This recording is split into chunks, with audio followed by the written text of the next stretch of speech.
Guys, magandang tanghali sa lahat. Lalo na sa mga ating mga subscribers dyan. So, kumusta na po kayo? Kumusta na po ang area natin? So, update tayo ngayong araw na to. Kasi bukas is may deliver tayo. So, hindi pa tayo natapos sa ating deliver. Mayroon naman tayong napagawa din ulit ng special locator. So, napapadala kahapon. Pero hindi ko kinuha kahapon kasi hindi kasi ako kumukuha ng mga padala nyo. Yung ibang hindi ko kinuha, pasensya talaga.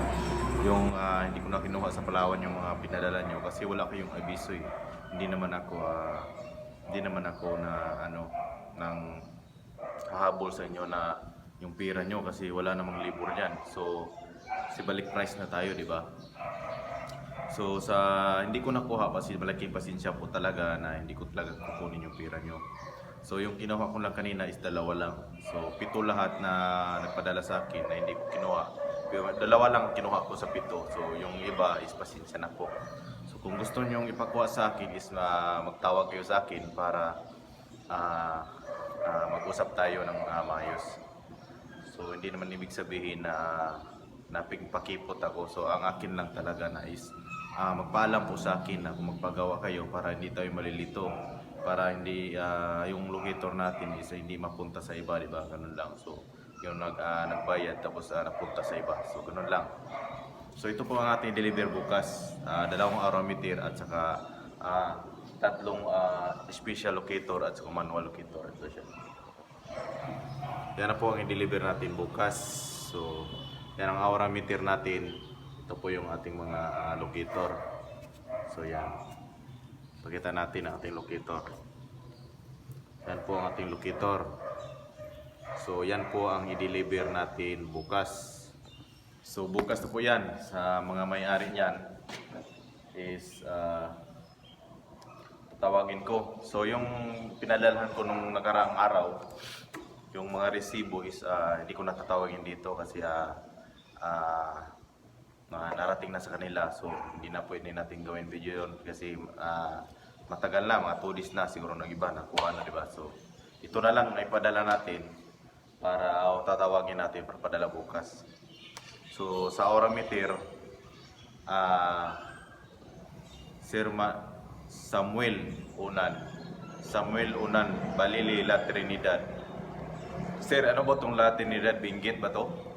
Kasi karamihan sa akin eh. Balili, La Trinidad is Binggit yan, di ba? So, paki-message lang kung nakita mo itong video na to. Kung Binggit ba to, La Trinidad Binggit, para malagyan natin ang province mo, di ba? So, simple lang. So, yan. Pakita ko sa inyo. Aurameter po yan, aurameter. So, next aurameter din is si Sir, Saldi. Sir Saldi Ahuyan.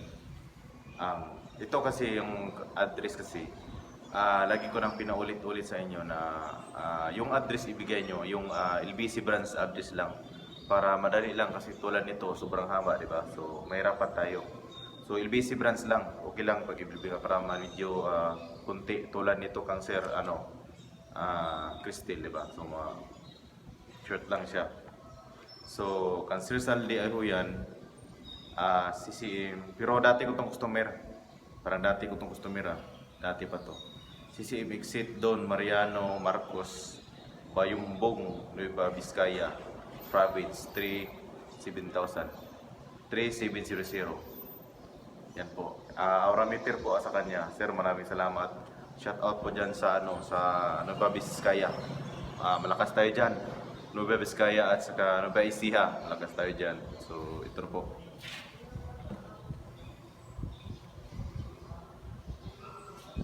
So next tatawagin natin is yung special. Si Sir Ronel O. Bautista. Imelda, yung address niya is Imelda Veteranos Street, Tacloban City. Yan.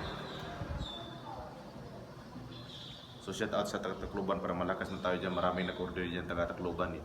Mga kakabayan natin. So nasa lanta ng Bagyong Udit. So sana ay nakarecover kayo. Nandyan ka sa mga nagkalagayan dyan. Tacloban po ito. Maraming Tacloban. Mayroon nga napadala sa akin kanina Tacloban din eh. Alam ko naman talaga sa Tacloban is maraming treasure kasi dyan na si MacArthur. So ang kwento kasi dyan sa Tacloban is sa kabundukan dyan marami talaga. Hindi na nakabaon ng malalim kasi simula nung umatake dyan si MacArthur is umakyat sila sa bundok. Karamihan yan ay mababaw na lang sa Tacloban. So marami dyan sa Tacloban kasi dyan ang pinaka-pinpoint sa gera nung una. So marami talaga dyan. Ako nakapunta ako dyan. Hindi naman nakapunta sa bundok pero nakapunta ako dyan yung mga libingan ng hapon ata yun. Nakapunta ako dyan. So marami talaga dyan. Maraming naka-hits dyan sa Tacloban City. So ito next natin special din si Sir Jubin R. Magay. Yung address niya is Bugtong Napulo, Lipa City, Batangas. So yan po sir. So shout out pala sa lahat ng taga Batangas City. So next natin yung special din is special to.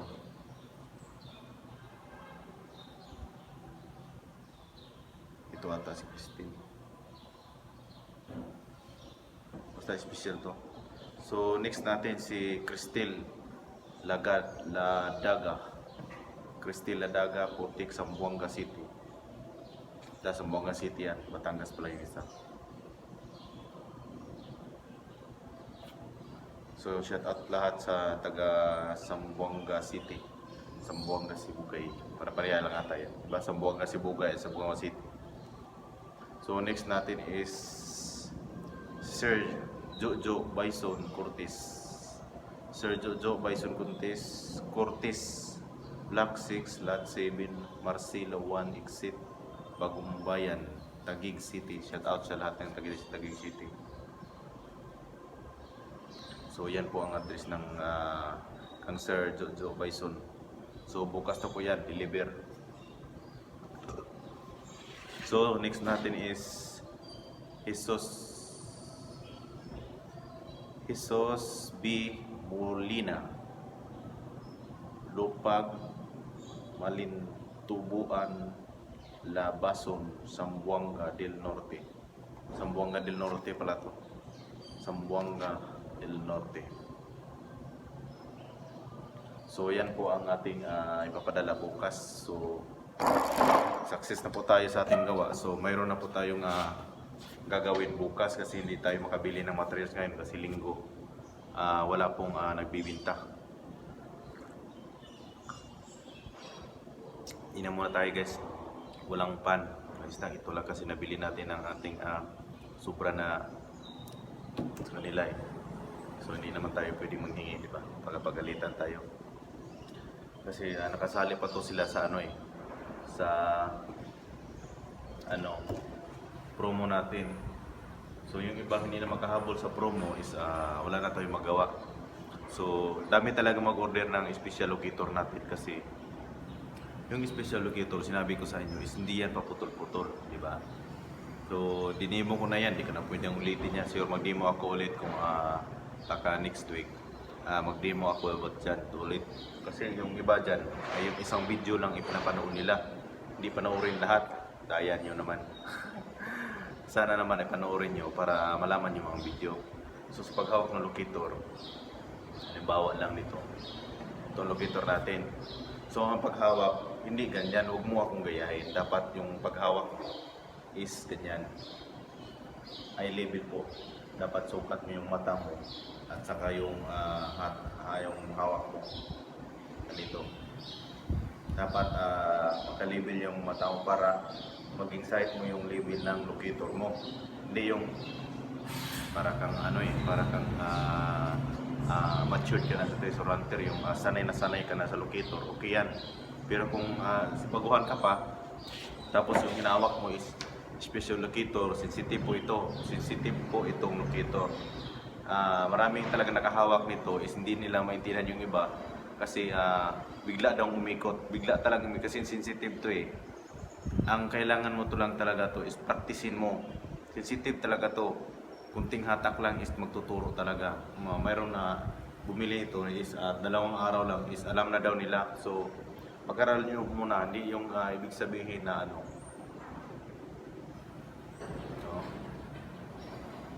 Tuturo siya doon kasi doon ang ating bag. Yung bag natin is may laman. So doon siya tuturo. Dapat straight ganun ganyan. Kasi doon ang ating bag, so doon siya tuturo. So paganin natin. Doon siya kasi may load ang ating bag. So hindi ko na kailangan talaga na bati mo ng marami. Dami ko pang sinasabi. Yung iba dyan is nag-alanganin pa. Huwag kayong mag-alanganin. Bili mo na kayo sa iba. Ako na magsasabi sa inyo. Sa akin lang talaga is baka ikasasama yung tulong ko sa inyo na magbigay ako ng locator kasi sobrang hirap po na walang locator. Alam nyo talaga, ang totoo talaga is mas mabuti yung may bala. Hindi yung marunong ka na talagang mag-remap is alam mo na, di ba? Marunong ka ang galing mo mag-remap. So, minsan din magkamali tayo. Kahit ganito tayo is magkamali rin. Hindi naman aminin natin is perfect 100% tayo, di ba? So, minsan din nagkakamali rin tayo. So, hindi ibig sabihin na 100%. Hindi yan ganun kadali ang mag-treasure. So, akala nyo mag-treasure isang hukay is kuha agad. Hindi yan ganun. So, pakita natin ulit po ang ating kanya. Yan po, ipapadala natin bukas. So, yung iba na papadala kanina, special locator din, dalawa, is bukas ko pa mag-start kasi bukas pa tayo bibili ng mga materials. Kasi close ngayon kasi linggo. So, ulitin ko sa inyo, huwag nyo salagang buksan para hindi yan sumingaw. Pag trinay no, buksan dito, hindi na yan pwedeng gamitin. Nasa inyo yan kung gamitin, pero hindi na yan magdidetect talaga. Kasi nakasingaw na yan sa loob. Kasi yung load natin, dito lang ang load natin. So dito ang dating force ng hangin, mayroon dito. So dito yung lalabas dito sa ating bala. So dito tayo magbabala. Diyan. Maglagay tayo ng bala. So simple lang talaga ang So gusto ka, hindi ka mahirapan kung ayaw mo ng mga balancing noon, itik, ayaw mo ng distance. Gusto mo short distance na hindi ka mahirapan. Ito gamitin mo. Ito po yung aura meter natin. Ito po yung aura meter. Yan.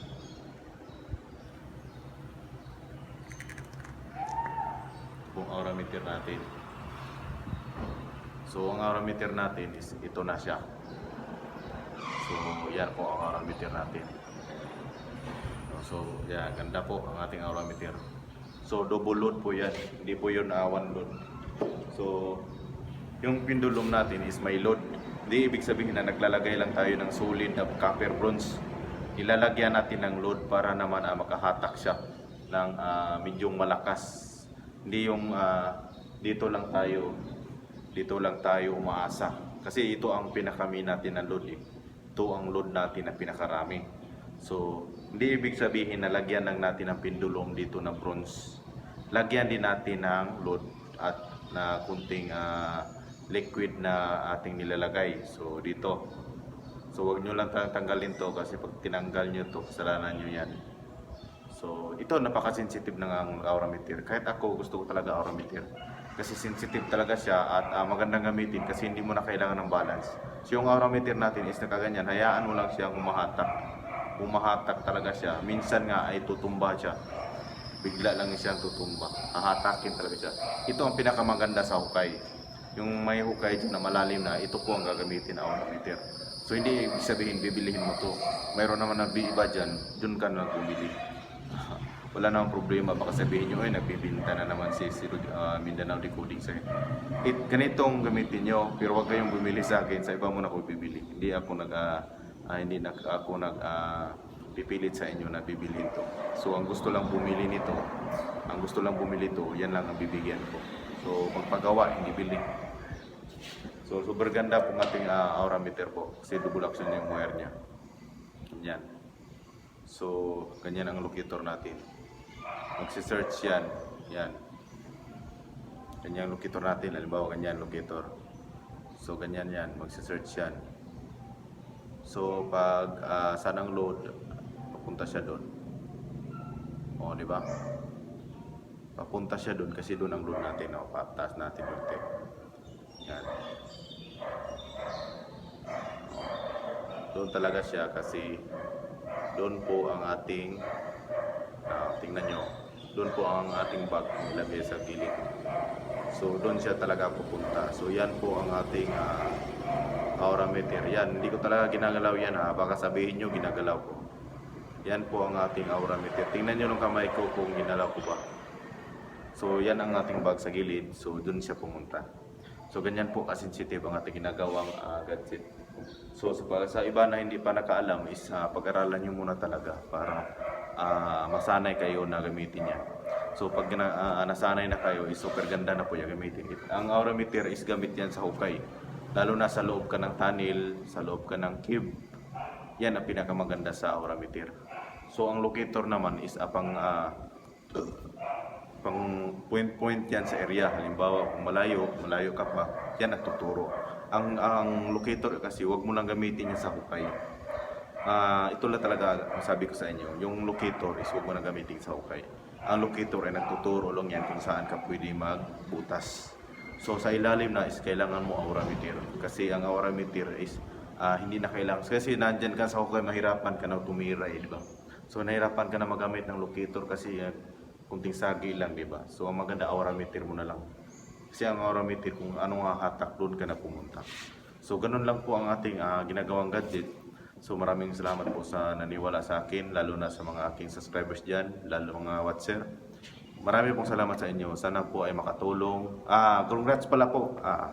Mayroon na po tayong pang-apat. So kaso lang, ang pang-apat natin po is nandyan sa Oroqueta City, Misamis Oriental.